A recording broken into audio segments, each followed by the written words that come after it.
ओम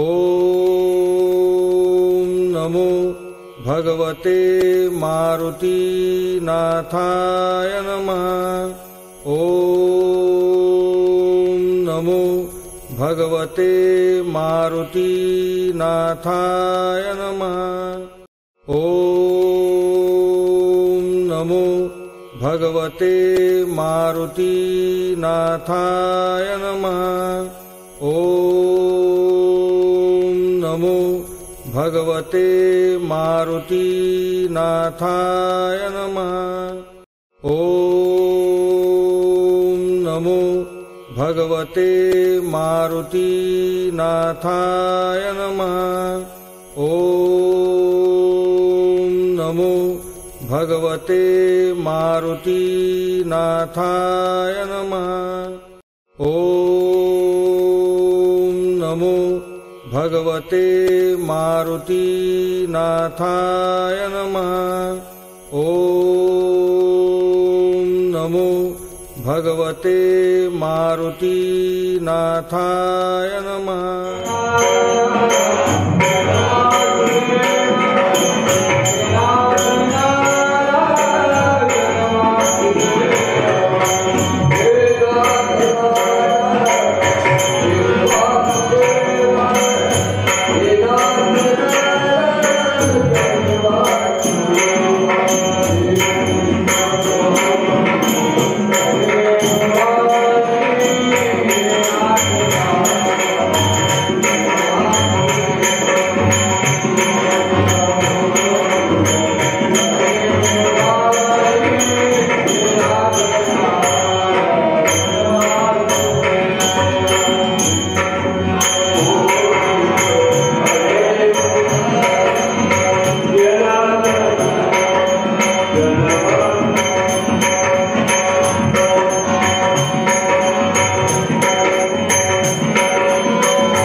Bye.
यांच्या कथ्य चरित्रामध्ये सकाळच्या सत्रामध्ये आपण महाराजांचे जे विविध भक्त होते त्यांची भक्त मीमांसा आपण पाहिली आणि उत्कट दाष्ट करण्याकरिता काही भक्त मंडळी मागणीला राहिली आणि मागणीला राहिल्यानंतर त्यांनी मागणीला जमिनी घेतल्या, घरं घेतले आणि त्या ठिकाणी राहून त्या जमिनी त्यांनी महाराजांच्या चरणी अर्पण केल्या आणि अर्पण केल्यानंतर लोक सांगतात त्यावेळेस महाराजांजवळ 300 एकर जमीन होती. ती सर्व भक्तांची वाहिलेली माया. कारण महाराज तुमच्या चरित्रामध्ये आपण पाहिलं, महाराज शेतामध्ये पराठ्यावर होते, निंदन करत होते, अत्यंत गरीब होते. परंतु अध्यात्मावर आलेली संपत्ती ती मागण्याला राहिली आणि महाराज त्या संपत्तीचा महाराजांना काही उपयोग नव्हता. कारण महाराजांनी कधी पैशाला हात लावला नाही. परंतु हा सर्व खर्चाचा भार मिळवण्याने आपल्या शिरावर त्यावेळेस घेतला आणि असा करता करता महाराजांचा संसार सुरू झाला. आता यामध्ये आताचा भाग जो आहे दुपारचा, यामध्ये महाराजांचा संसार या अध्यायामध्ये आलेला आहे. आता संसार कसा होता? अवघाची संसार सुखाचा करीन, अवघाची संसार सुखाचा करीन, आनंदे भरी.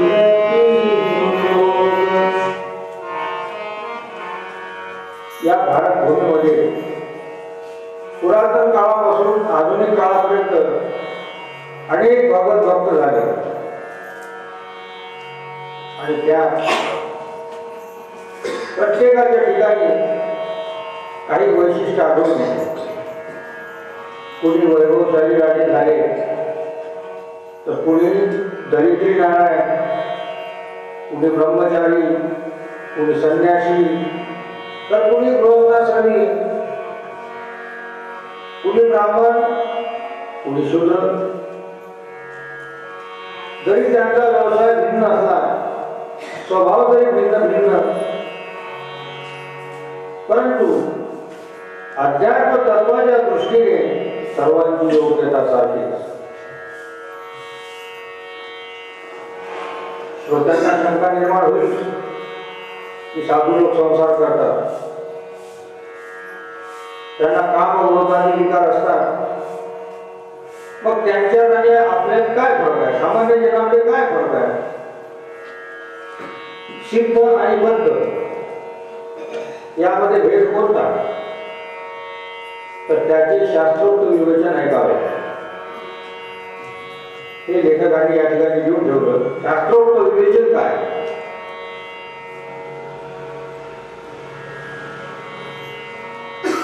एक सिंह हा वनात स्वच्छंदपणे विहार करतो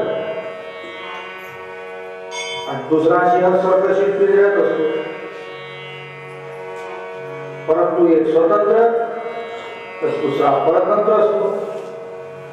त्याचप्रमाणे जेलर आणि कैदी हे दोघेही जेलरवर राहतात, परंतु एक मुक्त असतो तर दुसरा बंधनात असतो. त्याचप्रमाणे हा जो ज्ञानी पुरुष असतो, हा ज्ञानी पुरुष संसारात राहतो, सर्व कर्म करतो, पण त्यापासून अलिप्त असतो. त्याला विषयाची मुलगी जरी आली तो विषय भोगतो, पण त्याची त्याला आठवण राहत नाही. त्याप्रमाणे एकनाथ महाराज म्हणतात, जडी सविता प्रतिबिंबला तरी तो नाही बोलाला, तैसा स्त्री संगे प्रजा झाला नाही मुकला ब्रह्मचार्य. तैसा मुक्त असून संसारी संसार व्यवहार सर्व करी परी संसार दोषू अंगावरी वेळोवेळी लागेल. तो कोणत्याच विकारात गुरफटला जात नाही आणि त्याची जी आत्मस्थिती असते ती आत्मस्थिती कोणत्याही कारणाने विचलित होत नाही. आणि म्हणून एकनाथ महाराज पुन्हा म्हणतात एवं स्त्री पुरुष विकार प्राप्ती त्याची न मोडे आत्मस्थिती दैवे जागर्या संतती आत्मगती येते. तो विषयामध्ये असूनही निर्विषय असतो आणि म्हणून त्याला संसारी म्हणून आहे. म्हणून तुकोबा म्हणतात तया आहे हा संसार तया आहे हा संसार ऐसा बोले तो महान. तो सर्व भोग भोगून ब्रह्मचारी असतो. तुकावरी नटधारी आणि भोग भोगून ब्रह्मचारी. आपल्याला पत्नी आहे आपल्याला पुत्र आहे कन्या आहे याचीही त्याला आठवण नसते. त्याचा पुत्र आपला पिता समजतात. पत्नी आपला पती मानतो. शिष्य त्याला आपला गुरु मानतो. परंतु तो या नात्या गोत्याच्या पलीकडे असतो. त्याला कोणतेही नाते गोते नसते. कारण स्त्री म्हणे माझा भरता पुत्र म्हणे त्याशी पिता शिष्य म्हणे गुरुतत्वता तो त्याहूनही पडता त्या माझी वर्ती. तर असे संत मारुती महाराज हे संन्यासी असल्यासारखे दिसत होते. परंतु ते गगनमंडलातील सूर्याप्रमाणे मंदिरामध्ये स्थिर होते. त्यांनी बाहेर काही संसार केला पण त्यांचं मन जे होतं ते मन ब्रह्मानंदात नेहमी तल्लीन असे. त्यांचं जीवन जे होतं ते जीवन दैवाधीन होतं. त्यांची धर्मपत्नी जी होती ती कौतुकाबाई. ही कौतुकाबाई खरी पतिव्रता होती. इतर स्त्रियांप्रमाणे पतीचे काबूकपडे तिला मिळाले नाही. पती पत्नीची कधी बोलचाल झाली नाही. परंतु ती पतीला परमेश्वर मानून त्यांचे चिंतन करीत असे. आणि अशा त्यांच्या संसारामध्ये तिला 4 पुत्र झाले आणि 2 कन्या झाल्या. आता हा महाराजांचा संसार आहे का? 4 पुत्र झाले 2 कन्या झाल्या. सर्वात मोठे पहिले योगीराज गोविंद महाराज. या गोविंद महाराजांचा जन्म आणि बालपण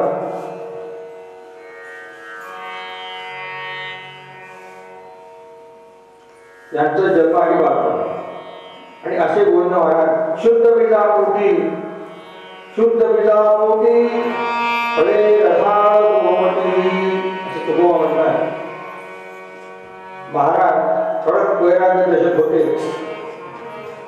मारुती महाराज कडक वैराग्य दशेमध्ये होते आणि त्यामध्ये त्यांना जी संतती झाली त्या संततीच्या ठिकाणी वैराग्यशीलता होती. भक्तीचा अंकुर उद्भवला आणि सन 1904 मध्ये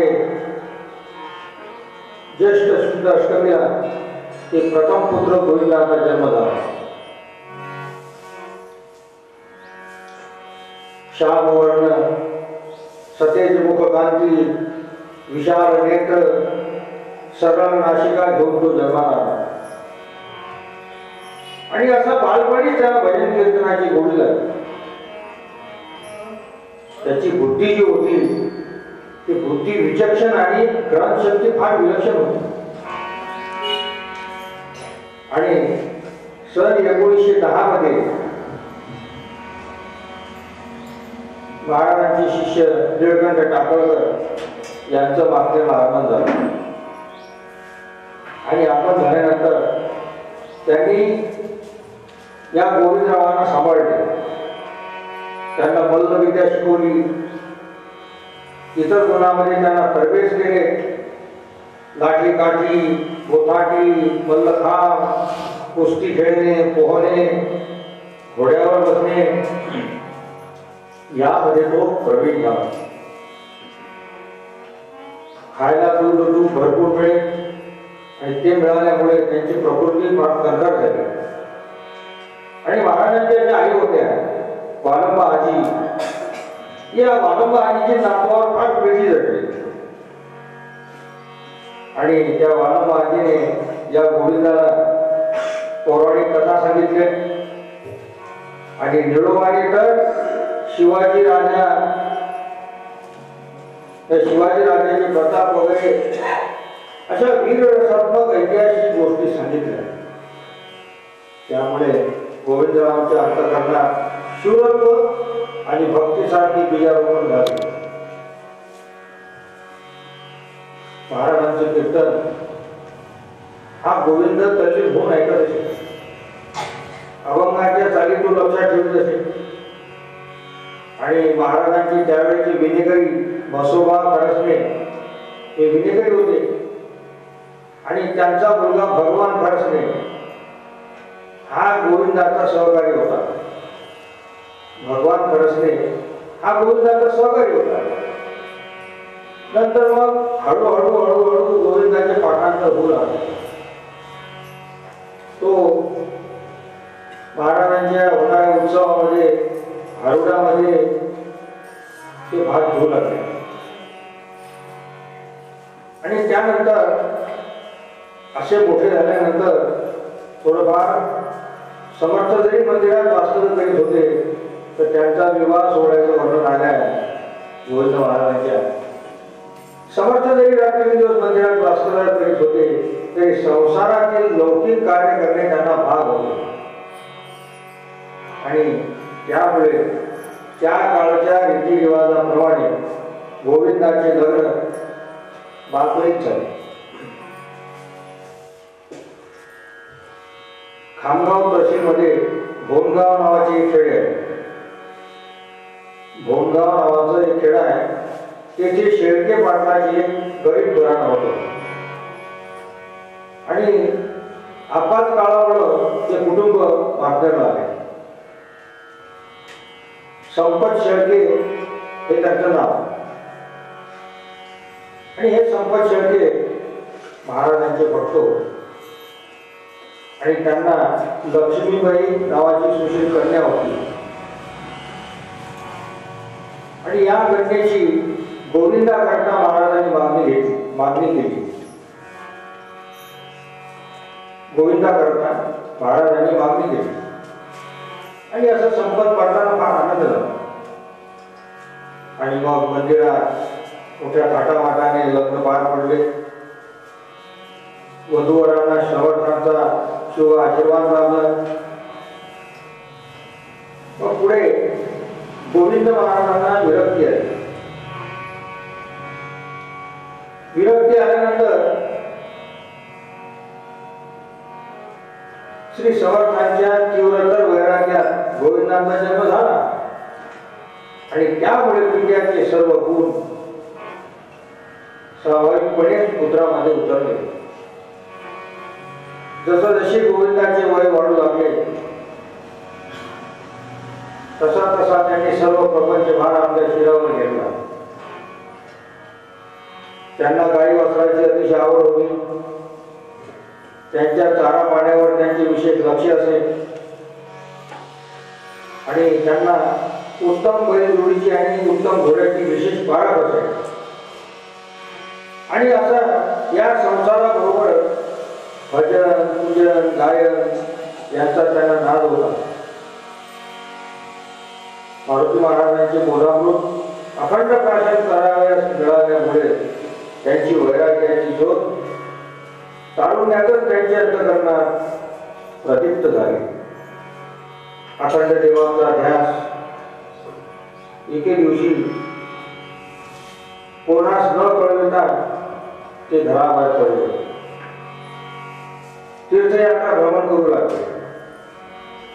देहू, आळंदी, पैठण, त्र्यंबकेश्वर इत्यादी ठिकाणी जाऊन त्यांनी संत समाजांचे दर्शन घेतले. तसेच रायगड, प्रतापगड, सिंहगड इत्यादी किल्ले पाहिले घातले. आणि यावेळी त्यांचे खाद्य काय असेल? त्यांचे खाद्य म्हणजे कांदा भाकर आणि गुळ फुटाणे होते. त्यानंतर त्यांनी गोदावरी काठी एका वटवृक्षाखाली निवांत स्थळी ते ध्यानस्थ बनले. 7 दिवस पर्यंत अन्न सोडून अहोरात्र उग्रतप मांडले. तेव्हा त्यांच्या अंतःकरणात आत्मज्योत प्रज्वलित झाली आणि त्याची साक्ष या अभंगामध्ये आढळून येते. त्यांचा जो अभंग आहे गोविंद महाराजांचा, त्यांनी लिहून गेलो की गोदावरी काठी वस्ती केली, वृत्ती स्थिरावली आत्मरूपी, 7 दिवसावरी देते उपोषण आणि केवळ प्राचीन पाणी केले. मधवाटे जेव्हा घ्यावा पै संन्यास, मनुष्या वास वंचिला, गोविंद म्हणे देवे दिला दृष्टांत, गोविंद म्हणे देवे दिला दृष्टांत, एका पुत्रा शेवटी व्हावे मुक्त. काय म्हणतात? गोविंद म्हणे दिला दृष्टांत आणि एका पुत्रा शेवटी व्हावे मुक्त. याप्रमाणे बाल ध्रुवाने अरण्यात उग्रतप मांडले. तिकडे विष्णू भगवंत तळमळू लागले. मारुती महाराजांना पुत्राच्या हालचाली अंतर्ज्ञानाने कळू लागले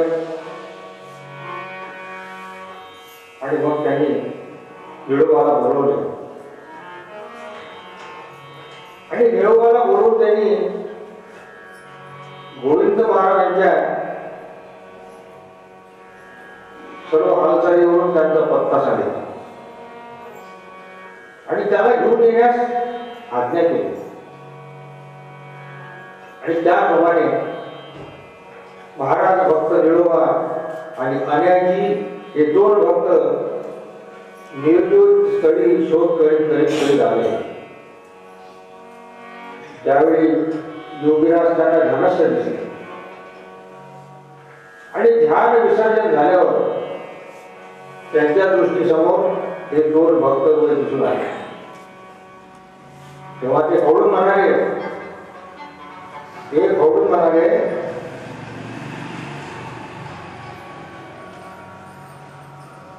मी येथे आलो, मी येथे आत्मोन्नतीकरिता ठाण मांडले आहे, तुम्हाला दोघीच पोटदुखी का लागेल असं त्यांनी म्हटलं. आणि म्हटल्यानंतर तुम्हाला माझा पत्ता कोणी सांगितला? आता असं त्यांनी म्हटल्यानंतर ते भक्त हात जोडून म्हटले,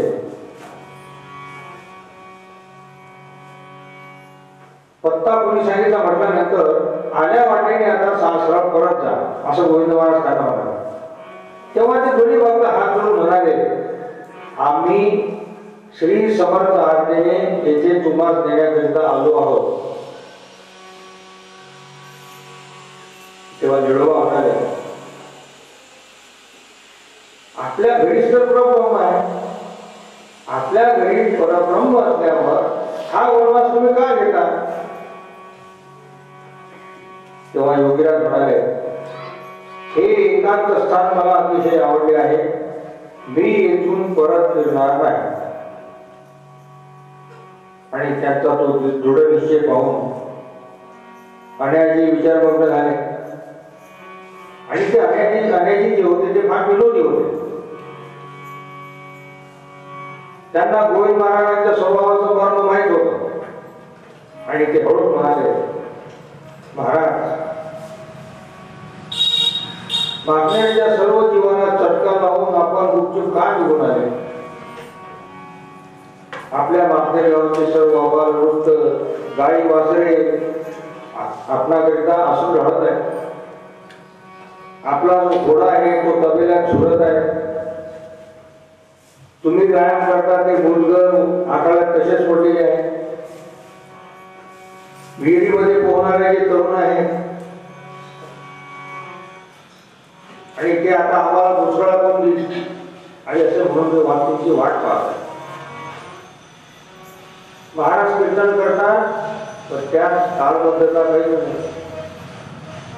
स्वामी म्हणजे मारुती महाराज आपले स्वामी इकडे तिकडे भिरभिर पाहतात आणि हे सर्व ऐकून गोविंदरायांचे हृदय भरून आले आणि त्यांनी उठून या अद्वैत भक्तांना आलिंगन दिले आणि हे नंतर तिघेही जण मागण्याला परत आले आणि पुन्हा आपल्या शेतीवाडी व्यवहारात लक्ष घालू लागले. म्हणून प्रपंच असो वा परमार्थ असो त्यात त्यांची तन्मयता सारखीच होती. आणि अशा रीतीने मागणीला आल्यानंतर त्यांना एका काळ्या घोड्याचा दृष्टांत झाला. कारण घोड्यावर बसण्याची अश्वारोहणाची गोविंदबुवाला फार हौस होती. त्यांच्या जवळील काळा घोडा फार बदमाश होता. त्याच्यावर आरूढ होण्याची कोणाची हिंमत होत नव्हती. परंतु गोविंद महाराज त्याच्यावर सहज स्वार होऊन फेरफटका मारला. एकदा काय झाले की एकदा एका दिवशी गोविंदबुवाला तो आटोक्यात येईना, आटवेना. त्याने त्यांना एका शेतात पाडून टाकले आणि त्यावेळी ते फार संतापले आणि त्या घोड्याला त्यांनी चांगला चोप दिला. आणि त्याच रात्री महाराजांना रात्री मंदिरात दृष्टांत झाला आणि घोडा महाराजांशी बोलू लागला. मारुती महाराजांशी बोलू लागला, महाराज मला गोविंदबुवाने फार मारले.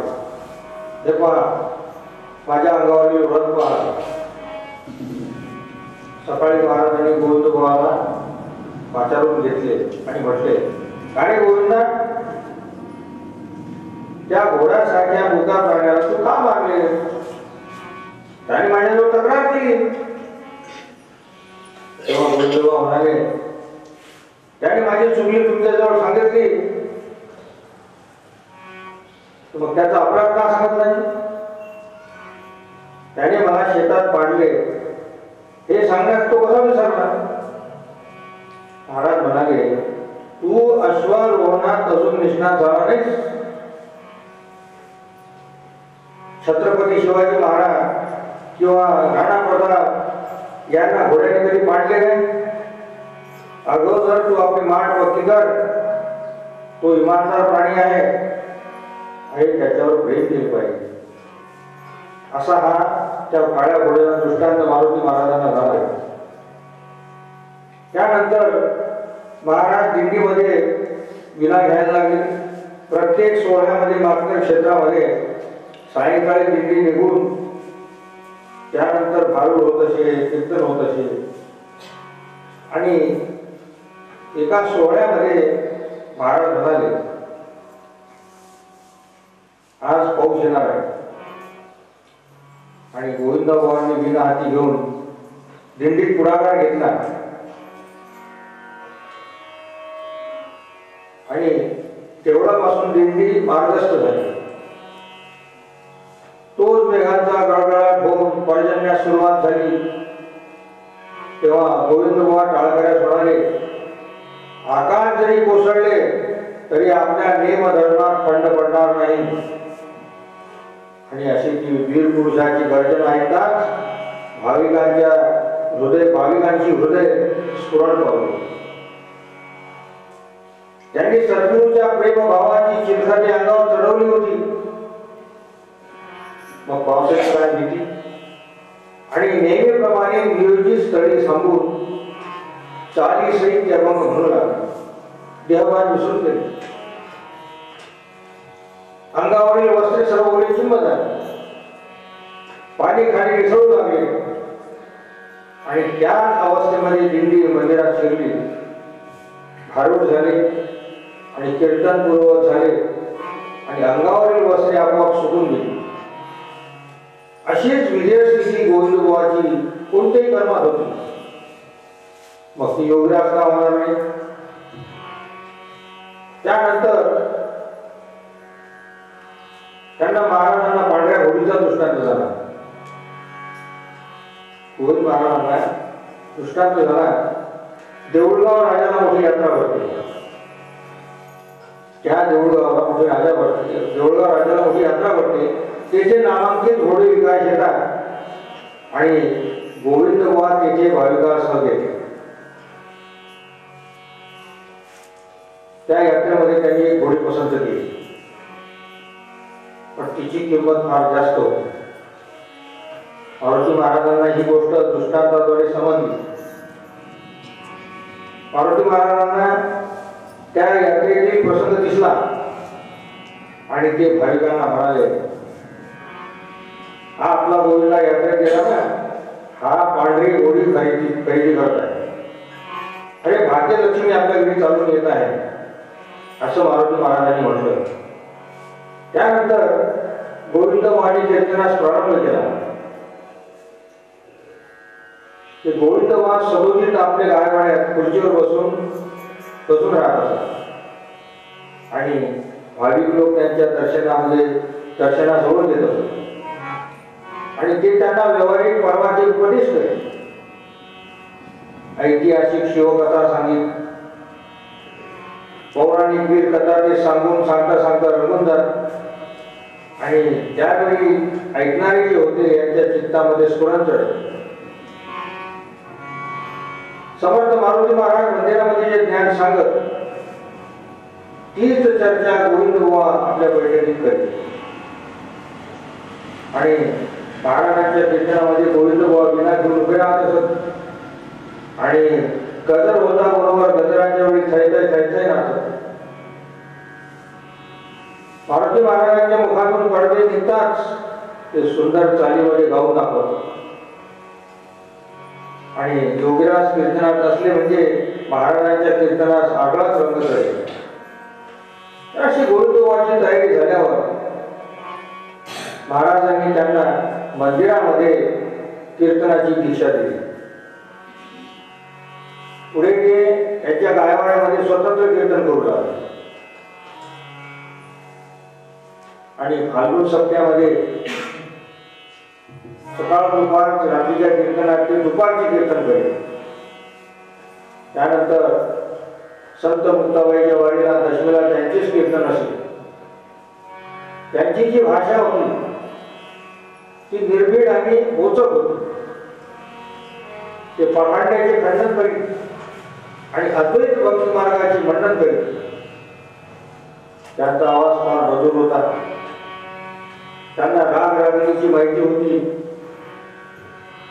असे हे महाराजांचे प्रथम पुत्र. त्यानंतर महाराजांना दुसरे पुत्र रक्त झाले आणि ते म्हणजे कर्मयोगी आनंदराव.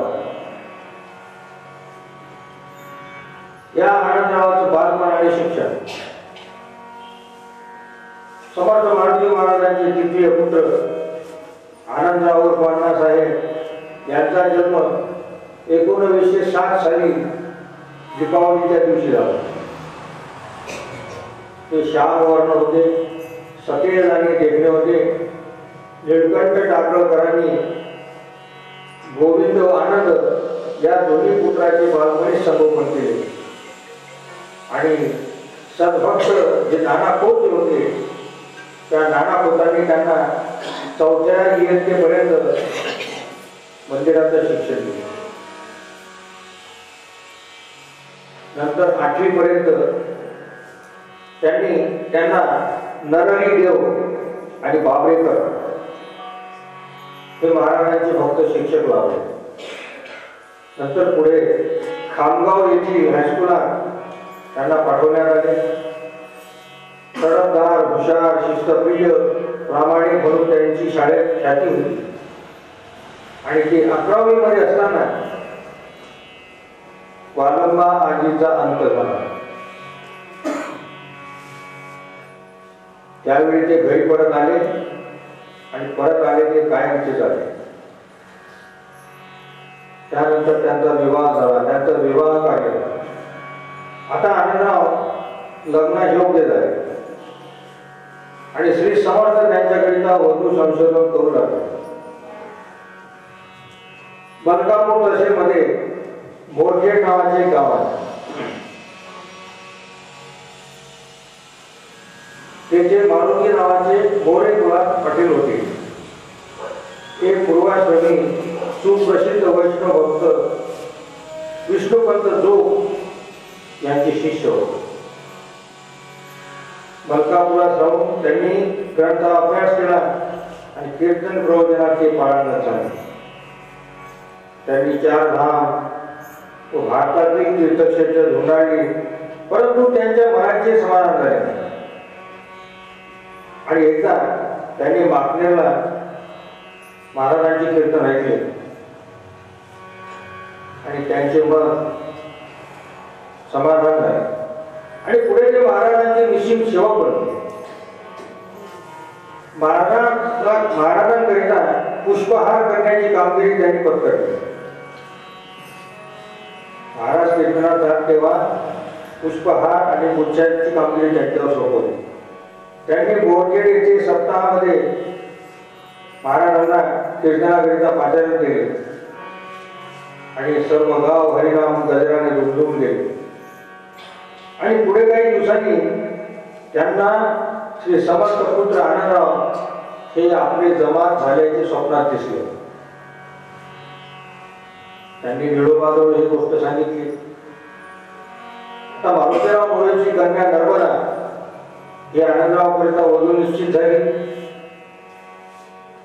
मोरखेडला वधूवराचे लग्न भाविक मंडळीच्या उपस्थितीत पार पडले आणि त्यावेळी त्या लग्न मंडपामध्ये टाळकऱ्यांनी सुश्राव्य कीर्तन केले आणि तेव्हापासून सर्व लोक त्या मारुती पाटलाला मामा म्हणू लागले. आता त्यांना गृहस्थाश्रमी बनले. संसार आणि परमार्थ यामध्ये ते रममाण झाले. असे पुष्कळ दिवस होते, पण त्यांना संतती होण्याची चिन्ह दिसत नाही. त्यांची वंशलता वाढवी अशी भाविकांची इच्छा, वाढावी अशी भाविकांची इच्छा होती, परंतु अन्नास या गोष्टी विरोध करू लागले. आणि शेवटी भाविकांनी ही गोष्ट महाराजांच्या कानावर घातली आणि महाराजांची अनुमती मिळवली. त्याप्रमाणे तळवे येथे ओंकारराव बोंडे हे महाराजांचे परमभक्त होते. ते स्वतः उत्तम कीर्तनकार होते आणि त्यांच्या साडूची मुलगी वधू म्हणून निश्चित झाली. ओंकारराव वधूस घेऊन नागपूरला आले आणि लग्नाची वराडी मंदिरात उपस्थित झाली. लग्नाची घटिका भरली, नवरदेव बेपत्ता झाले. नवरदेव बेपत्ता झाले आणि त्यामुळे सर्वांना मोठी चिंता पडली. मारुती महाराजांच्या आज्ञेवरून आजूबाजूस लोक बोलू लागले आणि अखेरीस मलकापूरून नवरदेवात धरून आणले आणि रात्री 10 वाजता वधू वरावर अक्षता पडल्या आणि नववधू ही राधाबाई ही सालस आणि भगवत भक्त होती आणि लवकरच ती सर्वांना प्रिय झाली. आणि यामध्ये अण्णासाहेबांची कलाप्रियता ती होती. मग अण्णा शिक्षत्री आल्यानंतर नाना खोतांनी त्यांना संस्कृत शिकवले आणि असे ते भगवद्गीतेमध्ये प्रवीण झाले. त्यांना वाचनाची फार आवड होती.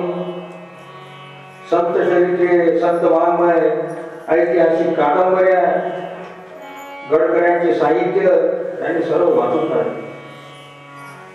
लेखन कला त्यांना होती. चित्रकलेत सुद्धा ते पारंगत होते. मारुती महाराजांची अनेक चित्रे त्यांनी रेखाटली आणि एकेवेळी त्यांनी मयूर मुकुटधारी अधरी पावा असलेला श्रीकृष्णाचा सुद्धा पुतळा बनवला. ते पाहून महाराज आनंदित झाले. कीर्तनात ते त्यांना उभे करू लागले आणि निळोबांचा सहभाग लाभल्यामुळे ते आयुर्वेदामध्ये सुद्धा पारंगत झाले. ते नाडी परीक्षा उत्तम करीत आणि भाविकांना मोफत औषधोपचार करीत. आणि असे अण्णा हे मंदिरचे कार्यामध्ये नेहमी निमग्न असत. यंत्रतंत्र दुरुस्ती ते स्वतः करीत असत. त्यांच्या घरी नेहमी सदोदित ठोकठाक चालू असे. ते आपल्याजवळ विपुल साहित्य बाळगले. ज्या गोष्टीची ज्यास जरुरी असेल भासेल त्यास ती काढून देत. त्यानंतर महाराजांचे सर्व अभंगादी साहित्याचा आणि त्यांनी संग्रह केला. महाराजांच्या अभंगाची निवड करून त्यांनी भक्ती मार्गदर्शन हे पुस्तक प्रसिद्ध केले आणि त्या सुंदर प्रस्तावना लिहिली. आणि याशिवाय महाराजांनी त्यांनी काव्यरचना सुद्धा केली. नंतर त्यांना भजनाचा छंद लागला. अण्णांचा मधुर कंठ मुळीच नव्हता. गायन कलेमध्ये ते अनभिज्ञ नव्हते. आणि एकदा महाराजांनी कीर्तनात त्यांना कडवं म्हणण्यास सांगितले, पण ते कडवं त्यांना काही म्हणता आलं नाही. त्यामुळे त्यांना त्याची अतिशय खंत वाटते. तेव्हापासून आपण ही विद्या अवगत केली पाहिजे असा त्यांना ध्यान लागला. मग त्यांनी काही निष्ठावंत सहकारी गोळा केले आणि त्यांनी मग भजनास सुरुवात केली. टाळ, वीणा, तबला, पेटी, मृदंग, दिलरुबा, तंबोरा, व्हायोलिन या वाद्यांचा त्यांनी अभ्यास केला आणि भजनात त्यांचा वापर सुरू केला. भजनाला सुरुवात झाली की सारी रात्र त्यात जात असे. असा दृढ छंद झाल्यानंतर त्यांना राग रागिणीची माहिती झाली. गायन त्याला अवगत झाली. त्याप्रमाणे वृक्ष वाढवण्यामध्ये झुळझुळत सराव होऊ लागला. निसर्गदत्त कंठ नसताना सुद्धा प्रयत्नाची पराकाष्ठा केल्याने काय होऊ शकते याचे हे जिवंत उदाहरण आहे. त्यानंतर ज्या पंगती होत असत त्या पंगतीचा त्यांनी जीर्णोद्धार केला. ब्रह्मरसाकडून भोजन पंगती आणि संतांची संगती सर्व काळ. मागण्याला वर्षभर सोहळे चालू असतात आणि त्या निमित्त पंगतीची योजना जी होती ती टाकळकरांनी भाविकामार्फत सुरू केली. त्यानंतर निर्माणच्या नंतर पुढे दौलत भाऊ यांनी हे काम हाती घेतलं. असं करता करता भाविकांची संख्या उत्तरोत्तर वाढत चालली. कार्यकर्त्यांना कष्ट जास्त पडू लागले. त्यामुळे पंक्ती बंद करून महाराजांनी शिगा वाटप पद्धती सुरू केली. सोहळ्याला पंगत चालू असताना अपूर्व आनंद वाटे, पण ती बंद झाल्यामुळे अण्णासाहेबांना फार वाईट वाटलं आणि त्यांनी आपल्या हृदयातील दुःख महाराजांना निवेदन केलं. महाराज त्यांना काय म्हणाले? महाराज म्हणाले, ते सर्वत्र फुकट खाऊन लोक बोकाळले, त्यांच्या कर्तृत्वामध्ये आळस निर्माण झाला आणि सर्व भार टाळकऱ्यांच्या शिरावर पडला. त्यामुळे मी ही पंक्ती बंद केली.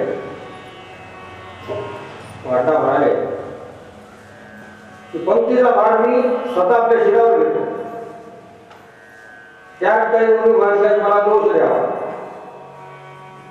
आणि असं त्यांचं बोलणं ऐकून महाराजांनी त्यांना अनुमती दिली आणि तेव्हापासून पुन्हा पंक्ती सुरू झाली.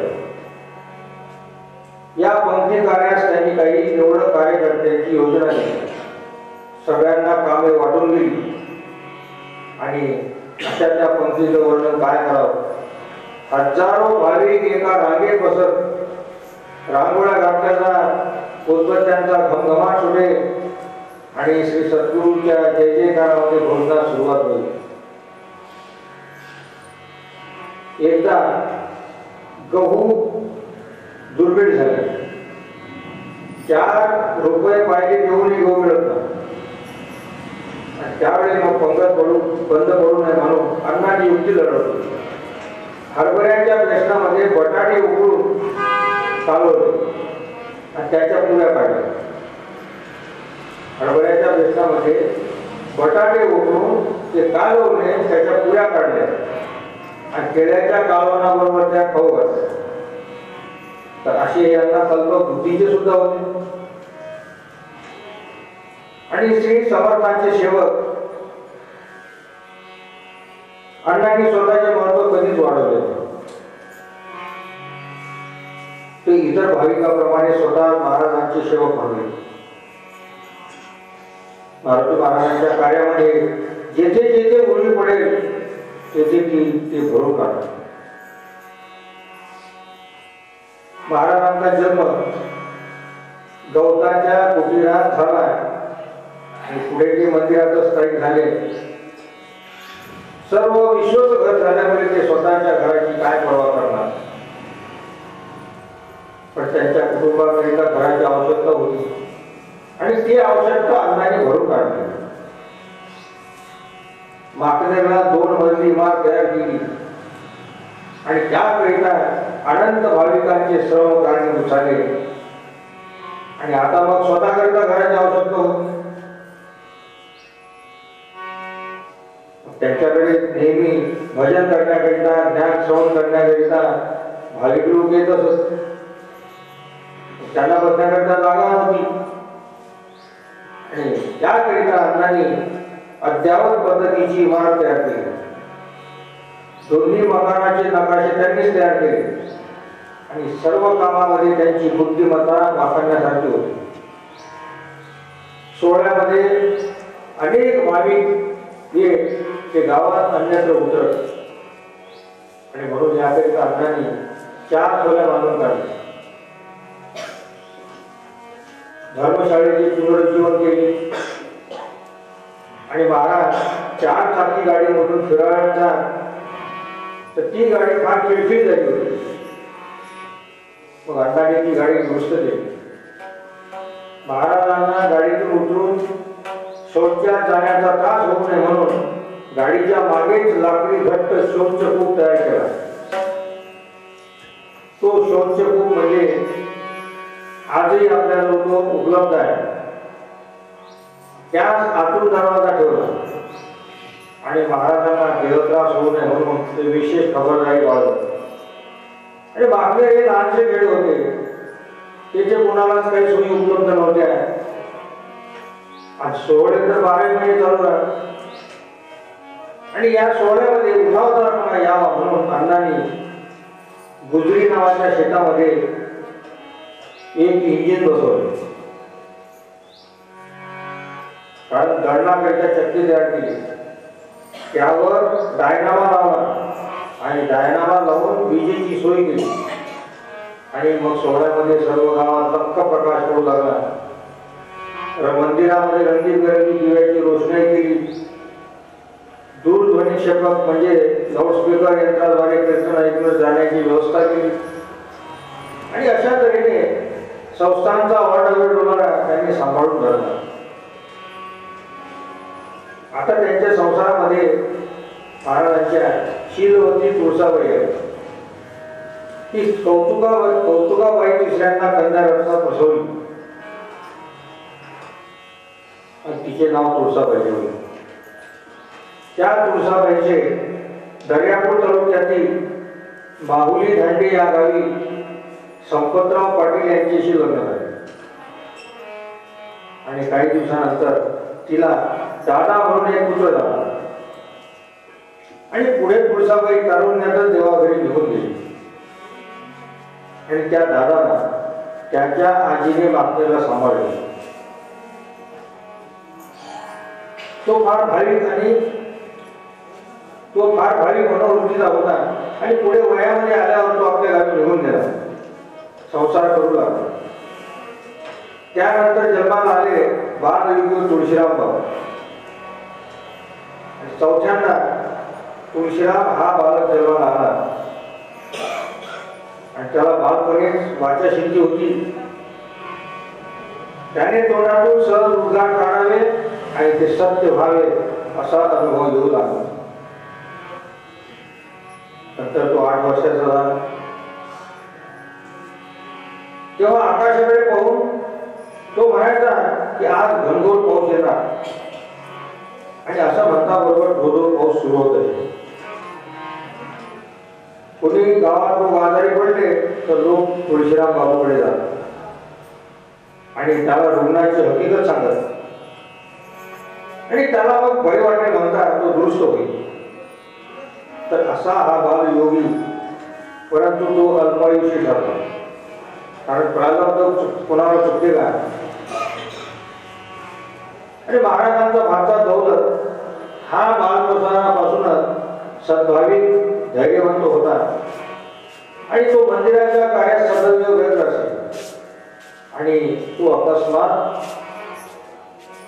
आजारी पडला, विषम आजाराने ज्वराने आजारी पडला. तो वाचण्याची अजिबात शाश्वती नव्हतीच. त्यामुळे निळोबांना त्याची फार चिंता पडली आणि निळोबा हे महाराजाकडे जाऊन म्हणाले, आपला दौलत महाराज फार आजारी आहे, तो या दुर्धर दुखण्यातून वाचेल असं वाटत नाही. आणि निळोबा म्हणाले की माझ्या औषधाचाही काही परिणाम होत नाही महाराज, त्याला फक्त आपणच वाचू शकता. महाराज म्हणाले, अरे मी तुझ्यासारखा काही धन्वंतरी नाही, तू जर वाचू शकत नाही तर माझी मात्र काय चालणार. निळोबा म्हणाले, यावर आता फक्त दैवी इलाजच लावी पडेल. तुम्हा सिद्धपुरुषाचं काय अशक्य आहे. आपण देवाला पुढे घातले की दौलत लुटून बसेल. महाराज म्हणाले, अरे आतापर्यंत आयुष्यात संसाराचे कोडे मी देवास कधीच घातले नाही. मारुती महाराज म्हणाले की हे कोडे मी अजून कधी देवाला घातलेच नाही. या ईश्वर भक्तीमध्ये कामिक भावना माझ्या मनात कधी शिवली नाही.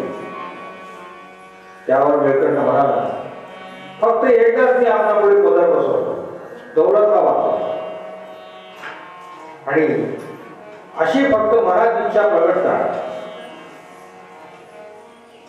आणि असं महाराजांच्या भक्ताच्या आग्रहावरून महाराजांच्या मनामध्ये इच्छा उद्भवताच दुसऱ्या दिवशी दौलत उठून बसला. पण तिकडे तुळशीराम बाबू असते दौलत उठून बसला, पण तिकडे तुळशीराम बाबू असते तेव्हा निळोबा घाबरले आणि घाबरला तो महाराजांकडे धावला आणि महाराजांच्या चरणी नतमस्तक होऊन तो म्हणाला, महाराज आता तुळशीराम बाबा आजारी झाला. त्या दौलतवर आपण जशी कृपा केली तशी त्याच्यावरही करा.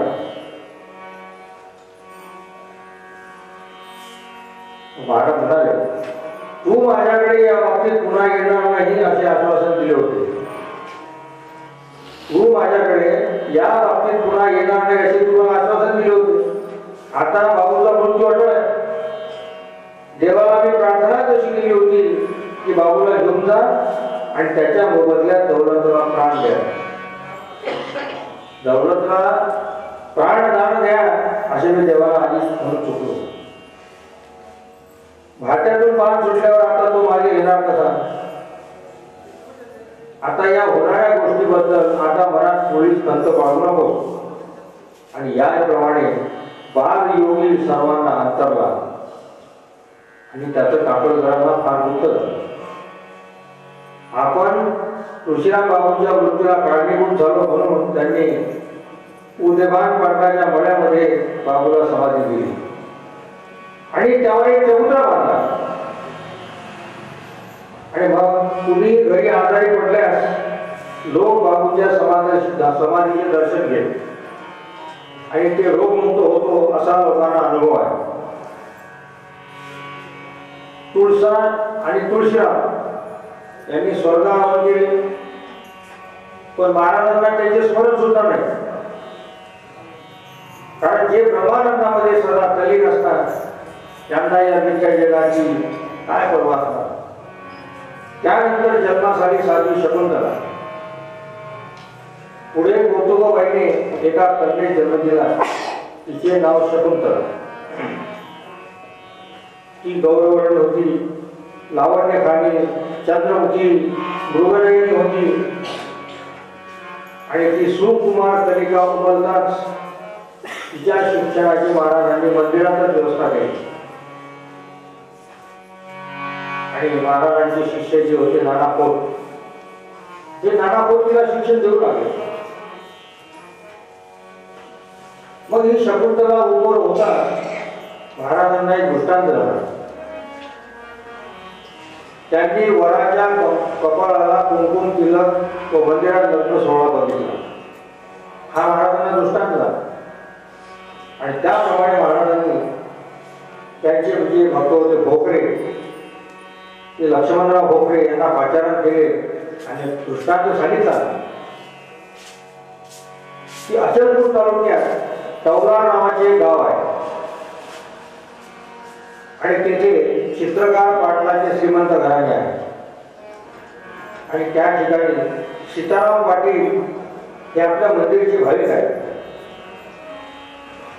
त्यांना बाबा आणि आबा हे दोन सुपुत्र आहेत.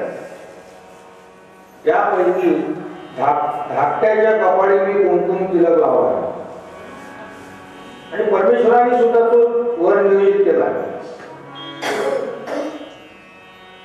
आता ही देव साक्ष कधीच खोटी ठरणार नाही. तरी तू वराकडे जाऊन निशंक जाऊन हा संबंध पक्का कर. आणि त्याप्रमाणे हे भोकरे तवलार या गावी गेले आणि त्या ठिकाणी संपतराव पाटील महाराजांचे मोठे जावई हे मुलांचे अज्ञान पालक होते. त्यांच्याजवळ त्यांनी ही गोष्ट काढली, परंतु त्या या संबंधाला तयार होत नव्हते, प्रतिकूल दिसले.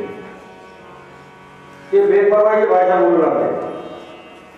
आणि हे आबा त्यावेळी नागपूरला विद्यालयात शिक्षण घेत होते आणि गुरुपुत्र अण्णांनी त्याची प्रत्यक्ष भेट घेतली आबाची आणि महाराजांना त्या दृष्टांत सांगितला.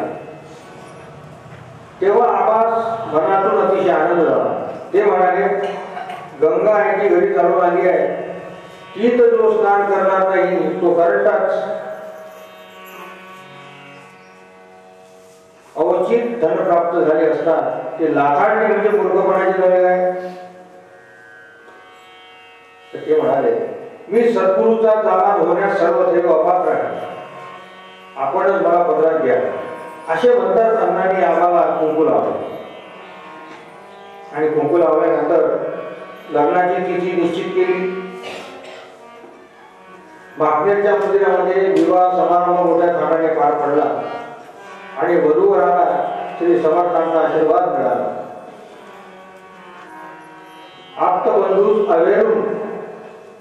आप्तबंधूंना अवेरून आबाने श्री समर्थांचे वचन प्रमाण मानले आणि त्यामध्ये त्यांनी किती मनोधैर्य दाखवले हे वाखाणण्याजोगे आहे. त्यानंतर पुढे महाराजांच्या संसारात सेवावृत्ती मुरलीधर बाबू यांचा जन्म झाला. आता कौतुकाबाई शेवटच्या पुत्रास प्रसवली आणि तो दिवस होता गोकुळाष्टमीचा. तेव्हाही महाराजांना साक्षात्कार झाला. साक्षात्कारामध्ये भगवान श्रीकृष्ण म्हणाले, तुझ्या सेवेकरिता मी तुझ्या घरी पुत्र रूपाने जन्म घेत आहे. आणि म्हणून त्यांचा जन्म होता बरोबर या मुलाचे नाव मुरलीधर ठेवण्यात आले. आणि मग त्याला सर्वजण बाबू बाबू या नावाने संबोधले. हा बाबू दिसायला फार सुंदर होता. हा गौरवर्ण, चापेकडे नाशिका, गोंडस बाधा असं सौंदर्य घेऊन तो जन्माला आला. त्याला पाहताच कोणाचाही लढा उत्पन्न होत असे आणि त्याला भाविक लोक आपल्या कटी खांद्यावर मिळवले. त्याला सुशिक्षण मिळावे म्हणून नारायणराव जोशीची शिक्षक म्हणून योजना करण्यात आली आणि बापूची बुद्धी कुशाग्र असल्यामुळे त्याने बालपणीच संगीताच्या तालावर अभंग मोऱ्या वगैरे पाठांतर केले आणि त्यानंतर मग बाबू आता मोठे झाले, विवाह योग्य झाले, त्यांनी तारुण्यात पदार्पण केले कारण विवाह योग्य वय झाले होते. त्यामुळे अचलपूर तालुक्यातील सोनोरी या गावाचे एक गाव आहे. अचलपूर तालुक्यामध्ये सोनोरी नावाचं एक गाव आहे आणि त्या ठिकाणी सीताराम पाटील काळे राहत होते. सीताराम पाटील काळे तिथे राहत होते. त्यांना वेणू या नावाची सुशील व सुंदर कन्या होती आणि ती मग मुरलीधर बाबू करता वधू म्हणून निश्चित करण्यात आली. त्यामध्ये मध्यवर्ती कोण लक्ष्मणराव भोगळे होते. हे लग्न जुळलं पण पाटलांची जी आप्त मंडळी होती ती आप्त मंडळी मात्र नाराज झाली. का नाराज झाली तर त्यांना मान देण्यात आला नाही आणि म्हणून हा संबंध तुटावा याकरिता ते प्रयत्न करत होते. इकडे लग्नाची तिथी ठरली, लग्न मागच्यालाच करण्याची ठरली आणि याप्रमाणे त्या वधूचे आई वडील आणि वराडी मंडळी अमरावतीहून बटेऱ्यात आली आणि ती वधू आणि हे वराडी हे सर्व आघाडीच्या डब्यात जाऊन बसले. पण हे लग्न तुटावं म्हणून काही लोक टपून होते. वधूच्या आई वडिलांना मात्र ती आप्त मंडळी यांनी बोलण्यात गुंतवले आणि गुंतवल्यानंतर तोच गाडी सुटली.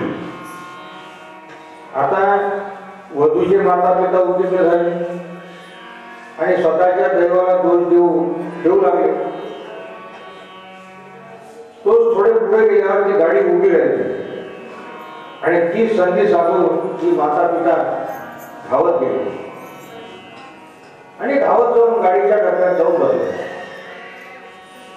आणि समाधानाचा सुस्कारा सुरू झाला आणि असं करता करता योग्य वेळी सर्वजण माथेरला जाऊन पोहोचले. विवाह कार्य मंदिरात आनंदाने पार पडले. श्री समर्थांनी वधूवरास आशीर्वाद दिला आणि वधू पिता जे होते ते महाराजांना नमस्कार करण्यासाठी गेले आणि त्यावेळेस महाराज म्हणाले, तुमच्या आप्ताच्या मनात किलबिश होते आणि त्यांनी या लग्नात तुमच्यावर संकट आणण्याचा प्रयत्न केला आणि तेव्हा तुमच्या हातून गाडी सुटली.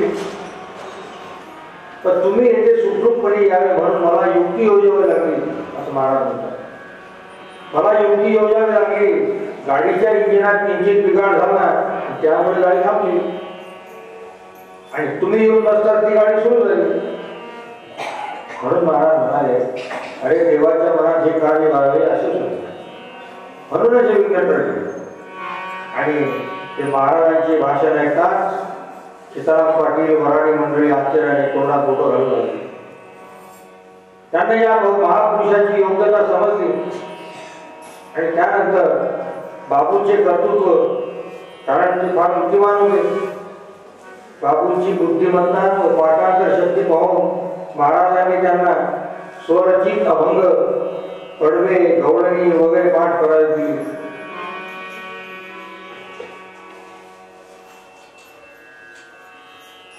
आणि मंदिरामध्ये कीर्तनाची दीक्षा दिली. दशमी आणि द्वादशी बाबूस कीर्तन करू लागले.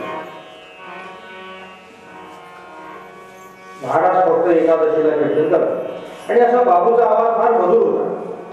ताल स्वराचे ज्ञान त्यामुळे त्यांच्या कीर्तनात रंग भरू लागला आणि ते आपल्या पित्यास भगवंताचे रूप मानून बाबू त्यांची सेवा करू लागले. दोन्ही वेळचे भोजन आणि दूध ते महाराजांना स्वतः मंदिरात आणून देत आणि दोन्ही वेळचे भोजन महाराजांना ते स्वतः आणून देत असताना परमार्थाबरोबरच त्यांनी संसार सुद्धा नेटका केला. त्यानंतर धरणगावचा गोविंद राणे हा त्यांचा एकनिष्ठ कारभारी होता. बाबूचा स्वभाव फार प्रेमळ आणि विनोदी होता आणि बैठकीत त्यांचे संभाषण सुरू झाले म्हणजे हास्याचा महापूर येत असे. आणि मग पुढे भावी व्यवस्था. अवघाची संसार केला ब्रह्मरूप, अवघाची संसार केला ब्रह्मरूप, विठ्ठल रूप म्हणून. आणि आता पुढे भविष्य काळामध्ये तलाव निर्माण होऊ नये म्हणून मारुती महाराजांनी तीनही मुलांच्या घरादाराच्या शेत जमिनीच्या वाटण्या करून दिल्या. आणि महाराजांनी स्वतः मात्र निष्कांचन व सर्वातून अलिप्त राहिले. त्यांचे सदैव वास्तव मंदिरातच होते. स्वतःच्या घराकडे त्यांनी कधीच दृष्टिक्षेप केला नाही. कन्या पुत्र लारा यांच्या मोहात ते कधीच पडले. त्या मोहाचा वारा त्यांनी आपल्या अंगावर लागू दिला नाही. क्वचित प्रसंगीच त्यांचे मुलांशी संभाषण होईल, पण भाविका बरोबर मात्र त्यांचे नेहमी हित होतात. आणि संसारामध्ये असूनही ते संन्यासी वृत्तीने राहिले आणि पुढे त्यांना भाविकांनी वैभव प्राप्त करून दिले आणि राजश्री जनकाप्रमाणे त्यांचा उपभोग घेऊनही ते अधिक राहिले. आणि या ठिकाणी हा अभ्यास आपला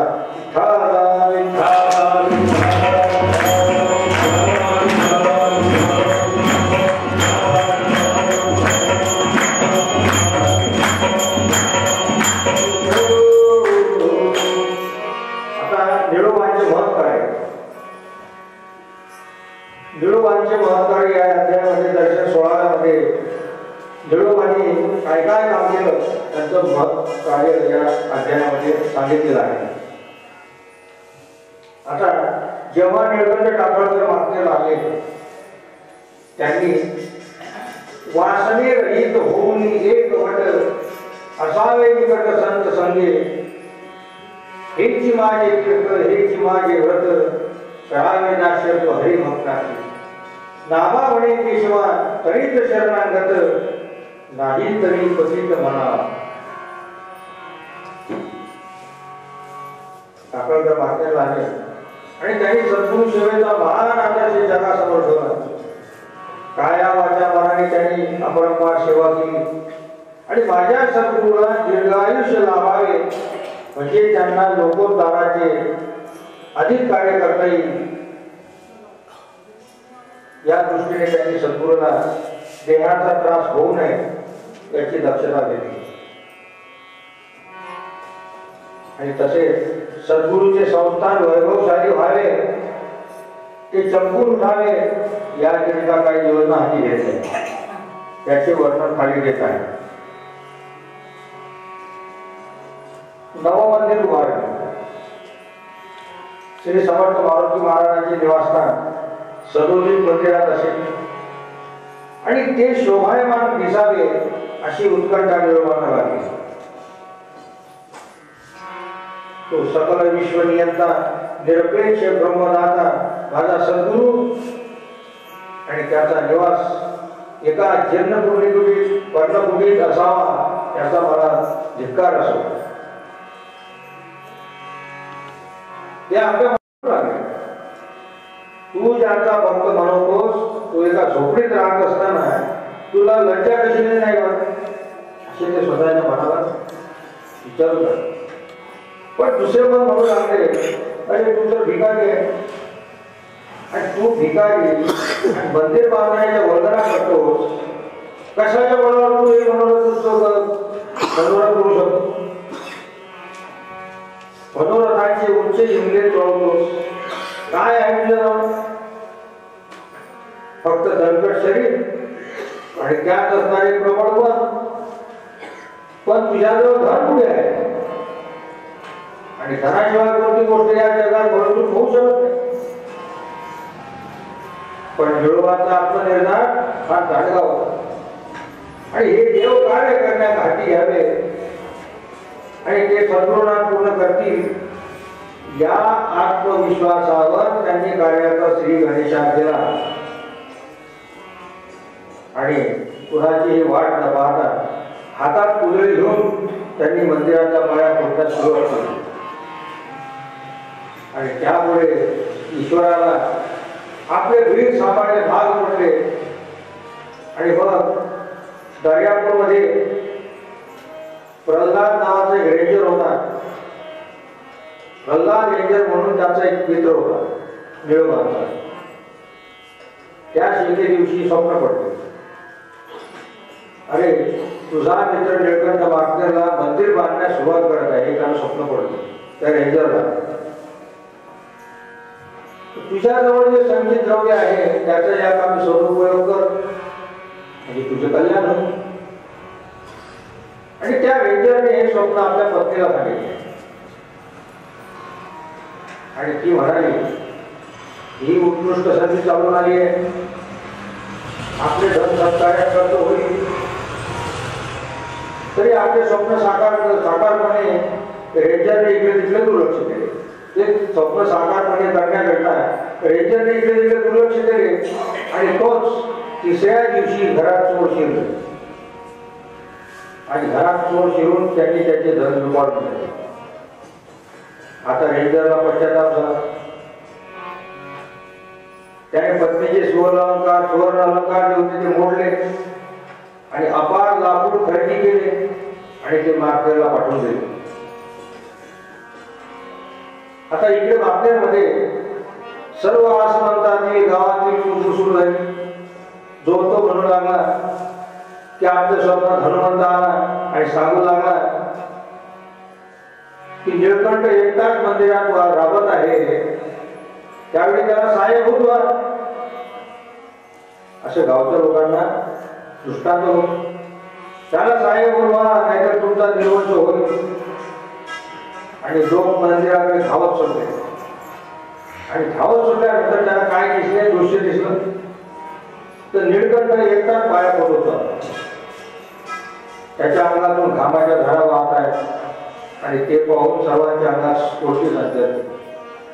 खणाखण कुदळ्याचा आवाज होऊ लागला. सपासप घमेल्यांना गती माती फेकण्यात येऊ लागली आणि वाऱ्या हाती जिकडे तिकडे झोप पोहोचला.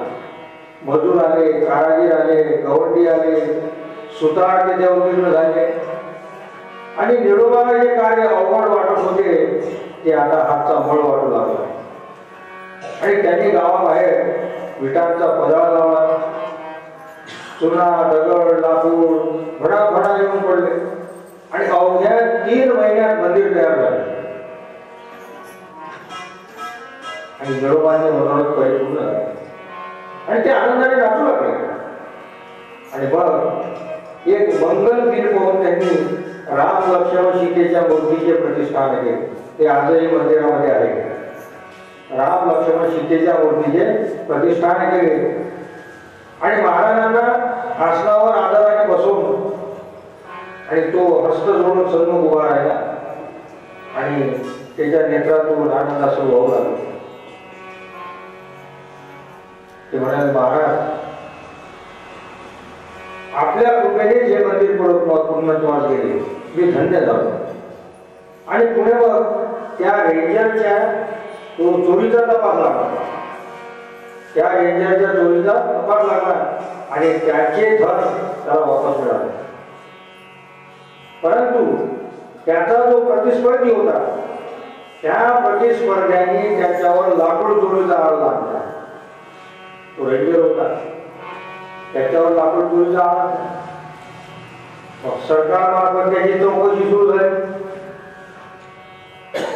तो मागच्याला धावत आला आणि धावत आल्यानंतर त्याने महाराजांचे चरण घट्ट धरले आणि तो म्हणाला, महाराज मी निरपराध आहे, माझ्यावर हा वृथा आरोप आलाय.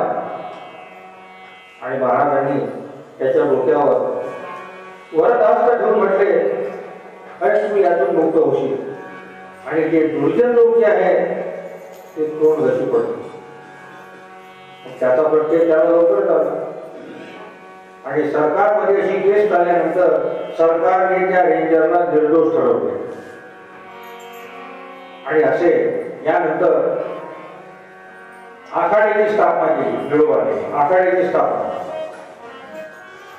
मग निळोबा जसे जसे भक्तिवंत तसे बलवंत सुद्धा होते.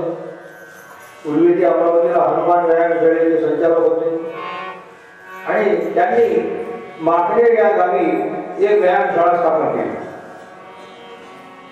आणि गावातील तरुण मुलांची त्यामध्ये भरती केली. लाठी काठी गोताठी भाला पट्टा तलवार यांचे हात सुरू झाले. हौद्यामध्ये कुस्त्या होऊ लागल्या. ते मल्ल खांबावर सरसर सरसर चढू लागले. मुदगल गडगड फिरू लागले. गोविंदबा आनंदराव पुंडलिक भगवान खरसने मारुती या आखाड्यात अग्रणी म्हणून गाजू लागले. पाटलांची तरुण मुले व टाळकरी हौशेने शिक्षण घेऊ लागले आणि मग त्यावेळेला ते गोधन भरपूर होते. दूध दह्याची मान नव्हती. पौष्टिक खाद्य भरपूर होते आणि त्यामुळे त्यांची काया पुष्ट झाली. निळोबाच्या मार्गदर्शनाने त्यांचे मांड्या दंड पिळदार झाले. छाती रुंद झाली आणि अचाट पुरुषार्थ करण्याची शक्ती त्यांच्या अंगी संतरली. अशी भक्तीला वीरवृत्तीची जोड मिळाली आणि मग ते टाळकरी भयना खेळते नाचू लागले. आणि इकडे मारुती महाराजांना हे वृत्त कळताच ते म्हणाले की ही गोष्ट फार सुखवणी आहे. संसार सुखाने करायचा असेल तर अंगात बल पाहिजेच. लात मारायचे ते पाणी काढण्याची धमक पाहिजे. त्याप्रमाणे परमार्थाला सुद्धा बलाची आवश्यकता आहे. हा परमार्थ षंड पुरुषाचा विषय नाही. महाराज म्हणतात अरे आजपर्यंत कोणी षंड पुरुष सत्पुरुष झाला काय? रामकृष्ण यांनी लढाया मारल्या. धनुर्धर पार्थ आणि भीष्माचार्य हे रणशूर होते. हनुमंतांना असुर सडसड कापत. महाप्रतापी शिवाजी सुद्धा रणांगणात शूरपणा गाजवत होता. आणि म्हणून या बळ प्राप्त करण्यास्तव हा मंत्र ध्याने आणून वीर बना आणि अध्यात्म शक्ती अंगी कमवा. त्यानंतर निळोबांनी मंदिर तयार झाल्यानंतर काय केले की समर्थाची शोभेवंत मंदिर तयार झाले. मग आता मंदिराच्या भिंतीवर देवादिकांची चित्रे रेखाटायला सुरुवात झाली. महाराजांचे एक भक्त होते गंगाधर पेंटर. या गंगाधर पेंटरांनी त्यात आणखी कला ओतली. मंदिरात पुन्हा हंडे आले, झुंबडे आली, टाळ विना पकवान हे साहित्य आले. नगारे आले, घंटा आले, शिंग आले, गॅसबत्ती आले. आता दिंडीला शोभा आणण्याकरिता साहित्य पाहिजे. म्हणून मग निळोबाने काय केले? पंढरपूर, देहू, आळंदी आदी क्षेत्रामधून निळोबाने हे साहित्य पाहिले होते. तर असे साहित्य आपल्या क्षेत्रात मंदिरात पाहिजे असा ध्यास निळोबाने घेतला. त्याचप्रमाणे चोपदार, भालदार यांच्यासाठी तुमान, रेशमी, अंगरखे, पगड्या तयार केल्या. चांदीच्या छड्या तयार केल्या. बिल्ले तयार केले. अब्दागिऱ्या तयार केल्या. गरुड टके, छत्री सर्व तयार केली. शोभायमान कमरपट्टे, चौऱ्या आणि त्या चौऱ्या धरणाऱ्या मुलांचे जरदारी कपडे, बंदुकी, तलवारी, भाले इत्यादी साहित्य तयार केले. बंदुकी आणल्या. त्या बंदुकीचा परवाना काढण्यात आला आणि एक कुशल मिस्त्री आणून त्यांनी मोठा भव्य मेळा तयार केला. तो आजही मंदिरामध्ये आहे. तो भव्य मेळा तयार केला. तो आजही महाराजांच्या मंदिरात आहे. समर्थ मारुती महाराज मुक्ताबाई वाडीवर अथवा अन्य मुक्कामी जा तर त्याची वारा ऊन पाऊस याच्यापासून संरक्षण नसेल. निळोबाने गिरणीमधून एक स्वस्त जाळ कापड विकत घेतला आणि कीर्तनाकरिता एक भव्य तंबू तयार केला आणि महाराजाकरिता एक लहान तंबू तयार केला. केवढा मोठा हा परमार्थाविषयी कळवा. असं हे निळोबाच्या हातून एवढं मोठं काम झाल्यानंतर निळोबांचे आत्मसामर्थ्य किती होते ते पहा. निळोबाने आपल्या भाव सामर्थ्याने अतुल सेवेने आत्मसिद्धी प्राप्त करून घेतली होती आणि त्याचे प्रत्यंतर या गोष्टीवरून दिसून येईल. एकदा एक मिशनरी मागनेर या क्षेत्री आला. मिशनरी म्हणजे ख्रिश्चन. तो मागनेर आल्यानंतर तो मागनेर या गावामध्ये धर्मोपदेश करू लागला. तर त्या गावात काही कुटाळ लोक होते. त्या काही कुटाळ लोकांनी त्याला मंदिरात पाठवलं आणि मंदिराच्या बाहेरच्या भिंतीला रंग देण्याचे काम हा निळकंठ करीत होता. आणि ते करत असताना हा अहंकारग्रस्त मिशनरी जो होता, हा मिशनरी आपल्या बुटासहित मंदिरात शिरू लागला. आणि त्यावेळी नम्र भाषेमध्ये निळोबा म्हणाले, आपण इंग्रज लोक हा सभ्य असतात, सुशिक्षित आहात आणि शिस्तप्रिय पण आहात. याकरता आपण प्रसिद्ध आहात. आमच्या हिंदू मंदिरात पादत्राण घालून प्रवेश करणे निषिद्ध आहे, आपल्याला माहित नाही का? आणि निळोबा हे इंग्रजीमध्ये बोलले. आणि हे बोलल्यानंतर तो ख्रिस्ती आश्चर्यचकित झाला आणि तो म्हणाला, आपण एवढे सुशिक्षित दिसतात आणि मग या साधू सेवेचे क्षुद्र काम आपण का करता? तुमच्या अंतःकरणात या आचरणाने काय प्रकाश पडला? असं त्या मिशनरीने निळोबाला विचारलं. निळोबा म्हणाले, आमच्या धर्मात संतांना परमेश्वर रूप मानले आहे आणि त्याची मनोभावी सेवा केल्याने आत्मसिद्धी प्राप्ती होते. त्याचं प्रत्यंतर तुम्हाला मी सांगतो. जेव्हा तुम्ही घरून निघाले, घरून निघताना तुमचा डोक जमिनीवर पडला, मग हे दुश्चिन्ह नाही काय? विचार करू लागला. आणि निळोबा म्हणाले, अरे याची जर तुला साक्ष पाहिजे असले तर तुला सांगतो, तुझ्या डोकाला किंचित शेण जमले ते तू पाह. आणि आपण म्हणाल, हे मला कसे कळले? तर निळोबा म्हणाले, यालाच आमच्या आर्य धर्मात आत्मज्ञान म्हणतात. आणि हे ऐकून तो मिशनरी दर्प करीत राहिला आणि तो बूट काढून मंदिरात शिरला आणि महाराजांवर बसला. आणि महाराजांवर बसल्यानंतर त्याने अनेक महाराजांना प्रश्न विचारले. आणि प्रश्न विचारल्यानंतर काही प्रश्नाला महाराजांनी सांगितलं की तू जो मला हा प्रश्न विचारतो, याचं उत्तर तुझ्या मंदिराच्या मागे जी गाडी उभी आहे, याचं उत्तर त्यामध्ये जो बायबल ठेवलेला आहे, त्या बायबलच्या अमक्या पानावर याचं उत्तर आहे. तो मिशनरी संतुष्ट होऊन तो मिशनरी घेऊन गेला. आणि या ठिकाणी हा अध्याय मारुती महाराजांचा दुपारच्या सत्रामध्ये संपला. या ठिकाणी आपण विराम घेऊ आणि यानंतर उद्या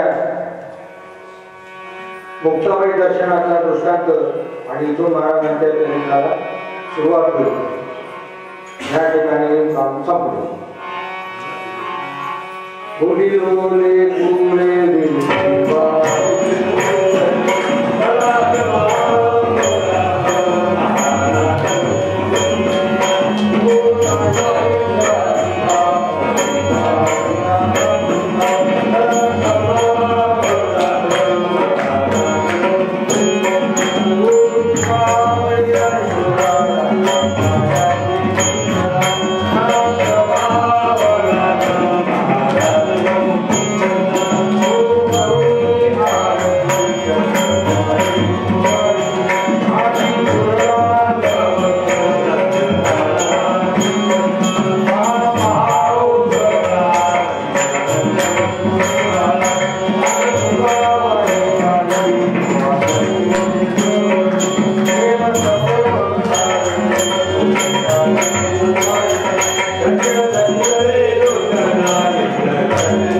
Thank you.